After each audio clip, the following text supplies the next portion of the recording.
जय भीम। आज भीमोत्सव सुरुवात झालेली आहे आणि त्याचं उद्घाटन माझ्या हस्ते झालेलं आहे। मला खूप आनंद झालेला आहे। तर उद्घाटन झालं असं मी जाहीर करत आहे। खरं म्हणजे एप्रिल महिना आला की पूर्ण महिना हा आमचा आनंदाचा महिना असतो।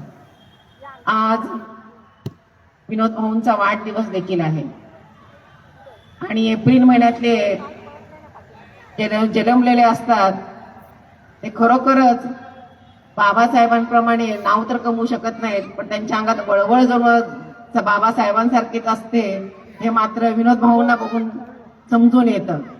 खरं म्हणजे आज त्यांना वाढदिवसाच्या माझ्या वतीने, आठवले साहेबांच्या वतीने, रिपब्लिकन महिला आघाडीच्या वतीने मी लाख लाख शुभेच्छा देते। त्यांना उदंड असं आयुष्य लाभो, त्यांना निरोगीदायी असं आयुष्य लाभो, त्यांच्या मनातल्या इच्छा पूर्ण हो, त्यांना आणखी पुढे संधी जाण्याची पक्षामध्ये म्हणा, आणखी वाटचाल त्यांची पुढे सुकर हो, त्यांच्या परिवाराला देखील शुभेच्छा देते। आणि गमतीची गोष्ट अशी आहे की त्यांचा वाढदिवस जरी आज नसता तर मला खरोखरच वाटते त्यांनी 9 तारखेपासूनच भीमोत्सवाला सुरुवात केली असते, असे हे विनोद भाऊ आहेत। म्हणजे 9 दिवस हा भीमोत्सव करायचा, 14 तारखेपर्यंत 5 दिवस, आणि लोकांना प्रबोधन करायचं, बाबासाहेबांचे विचार पोहोचवायचे, लोकांना एकत्रित करायचे, आठवले साहेबांचा विचार पोहोचवायचा। आठवले साहेबांना तर उद्घाटक म्हणून बोलवतात, आठवले साहेब एकदा दोनदा येऊन गेले असतील, पण आर्जवून ह्या 5 दिवसाच्या कार्यक्रमाला आठवले साहेब हजेरी लावतात। 5 दिवस, एक दिवसही असा नाहीये की तो खाली जातो। एक दिवस महिलांसाठी असतो, एक दिवस ज्या आपल्या मध्ये प्रबोधन करणाऱ्या ज्या गायिका असतात, गायक असतात, त्यांना बोलवून प्रबोधन करतात। आणि खरोखरच सर्व आपण इथे जमलेला आहात, आपल्या सर्वांना पाहूनच वाटतं की आपलं खरोखरच विनोद भाऊवर खूप प्रेम आहे।